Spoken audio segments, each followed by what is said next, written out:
listening to Proof Text, a Glossa House podcast by Dr. T. Michael W. Halcomb, Dr. Fredrick J. Long, Dr. Mario Melendez, Dr. Jennifer Noonan, and J. M. Smith. Welcome and enjoy. Hello friends, welcome to Proof Text. I'm Michael Halcomb and I'm here with Fred Long, and this is a GrammarPoint episode. Today we're still discussing verbs, and in particular we're talking about the concept of Aktionsart. It's kind of a crazy word. You may or may not be familiar with it, but there it is, Aktionsart, and we're going to have Fred share a little bit of his insight on this. I'm going to share an image. If you're watching, this comes from Fred's book titled In Step with God's Word. And there it is on the screen. But even if you're not watching, we're still going to talk about it. So hang on with us here. So Fred, what is Aktionsart? What do we have going on? Well, Aktionsart is a German word that describes the kind action sort, or the kind of action, and the difference between Aktionsart and verbal aspect has to do with the action type versus the perspective of the action as presented by in the author's mind. You had a better explanation of it just a moment ago as we were talking about this episode. So aspect has to do with the vantage point of the action, whereas Aktionsart are types of actions, whether you're stressing the beginning point of it, the end point of it, or the habitualness of it. And then the habitualness of it can be further delineated into different types, iterative or customary or habitual. These are each repeated types of things, but it ranges from continuous to regular or habitual or iterative. And so Aktionsart can get really nitty gritty. And so when grammarians were looking and discussing Greek verbs, they will sometimes categorize the uses of the tenses using these Aktionsart categories. And so the question, though, becomes whether the verb in its inflected tense verbal aspect form actually means those things inherently. Right. Or are these Aktionsart categories a matter of the context, the words around the verb in its utterance context? And if these categories really come from the context, then they're really nothing to do with the verbal meaning itself. So really, at most, what we could talk about is in the context. The future tense can be used in these contexts, which with implied senses of. Well, that's a much different thing than the future tense means. Right. Something. It's inherently built in, right? Yeah. So just to illustrate kind of the problematic nature of the Aktionsart categories, you have the category gnomic, a gnomic Aktionsart. Gnomic means like timeless, like a proverb.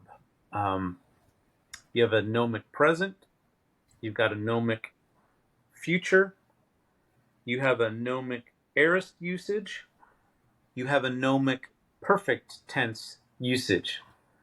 Well, you have 4 of the 6 or 7 tenses that have gnomic uses. Well, that means then that those tenses, none of them mean gnomic. They can't, most of them mean gnomic. So all we really are saying with these Aktionsart categories is that in a particular context, a particular verb may have this kind of sense. But again, it comes from the context. it's within the range of possible uses of that tense. So really, Aktionsart is a pragmatic category and not a grammatical category, arguably, right? It has to do with like use. Yeah. So I don't know, to what extent is it really helpful? I think maybe to exposit the text a little bit. If we're looking at a habitual behavior, maybe the audience might need to know that this was not done every moment of every day, but this was done regularly. Maybe that, to make a distinction between, customary versus iterative versus, repeated, instant, progressive or whatever. So maybe there's some value. So there is value in learning these categories just because commentaries and older commentaries will use these. But then we also have to be very cautious. Yeah. Grammarians, I say, quote, may be ascribing too much to the verbal forms themselves. In other words, we are mistaken to think that Greek authors intended these specific meanings of the present tense. Like when they were using them, they weren't thinking, oh, I've got to use it so that it can mean this. No, they were using it more instinctively, and so we just need to be careful of ascribing to them what was not even possible because these categories didn't even exist. And so for us to insist on this categorical meaning versus that one, I think becomes problematic. We've got to be cautious in understanding these categories and using them for interpretively. We can at best be descriptive or suggestive that, but then at that point we're not really dependent on these categories. We're just trying to observe the context and what an author was intending from this verb based on the context. What are your thoughts on that? Does that make sense? In thinking I think so. I don't think it's an inherent feature of the word. I agree totally. It's derived from what's happening in context. I think a lot of time about the imperfect. Maybe I'm going a little off topic here, but or just a present tense. Like when I encounter that in right now, I'm preaching through the Gospel of Mark and working on a book on the Gospel of Mark, and so I'm retranslating through it again. This is I don't know what number time I've translated through Mark's Gospel, but I always find these presents and imperfects really interesting to deal with because sometimes in context the word seems to imply an inceptive sense, right? An inceptive Which means beginning kind of to do something. Beginning. Yeah. And in other times, there's a continuation kind of action, right? So in one story, you have this word, and it seems that, like something you'll find often is he began teaching them, right? You can find that with the aorist and infinitive, but often in Mark you'll have a present or an imperfect, or in other contexts he continued or kept teaching them because he's already been in the act of speaking and teaching, and so it's the same exact word, the same exact form, the same exact tense. It's just the context, the literary and narrative context has changed. So one seems to favor an inceptive kind of action, where the other is an ingressive, a continued or progressive type of action. So again, I think kind of action is derived from the context, even though it's the same word. I think those instances would argue strongly against Aktionsart being embedded in the lemma or the lexical form itself. The inflected form.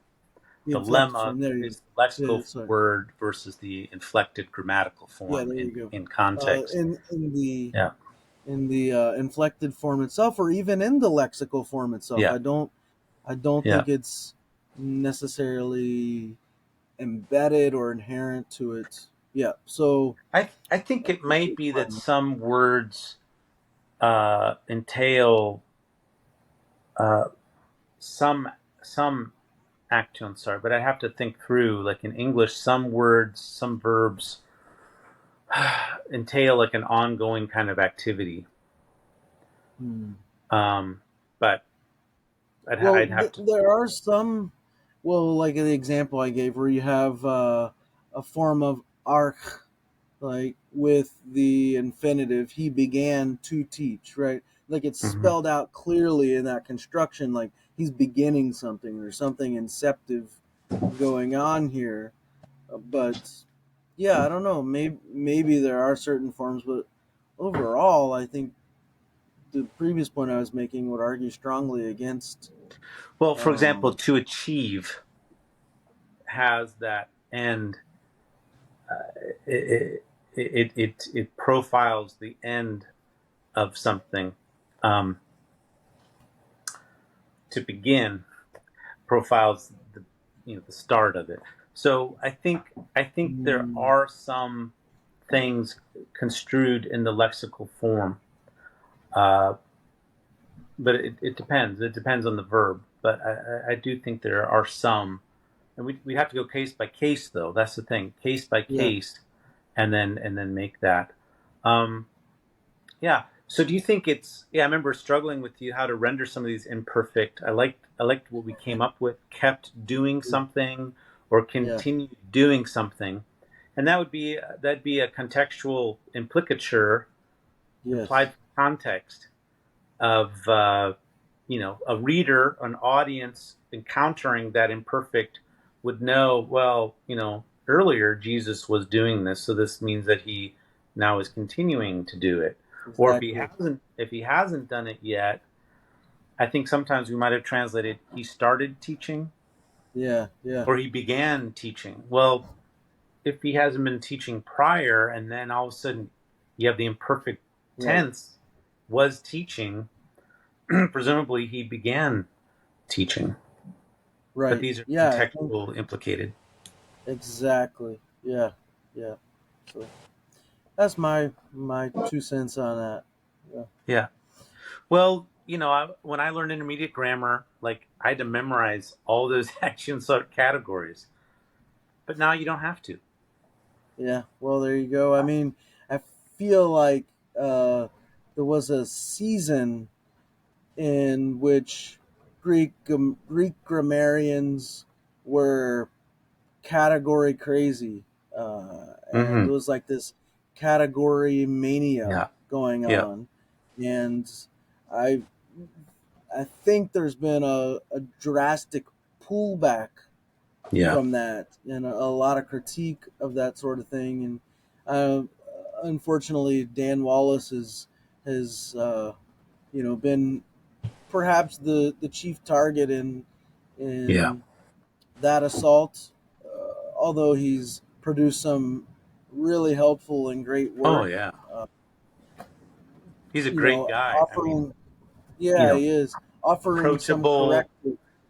Yeah, bright. He's had his personal challenges. I mean, what he's done really set the yeah. stage for us. I mean, Well, his story is but incredible. I mean, I'll just share it yeah. real part of it real quick, right? Where he he spent much of his life working on Greek and publishing, and uh, he had some sort of accident, and essentially it almost wiped his memory clean. So I like late into adulthood, he had to start over, Yeah. and Incredible. I wonder if the formulating of the categories was somehow helpful in rebuilding that uh, sort of Greek repertoire. And yeah, he's still reemerged as an incredible Greek scholar and does all this work with manuscripts and Yeah. Textual whatnot criticism. now. And yeah, Yeah. textual criticism, and it's really impressive to It see is. what feats he's overcome, and Mm-hmm. yeah, again, he's made a lot of great contributions to the field, and um, some correctives have been offered. But yeah, Mm-hmm. Well, thanks, well, Michael. yeah, thank you, Fred. We'll wrap it up here. Thanks to everybody for tuning in. If you would hit the like button, leave us a comment, subscribe, and share this episode with others. Share the podcast with others.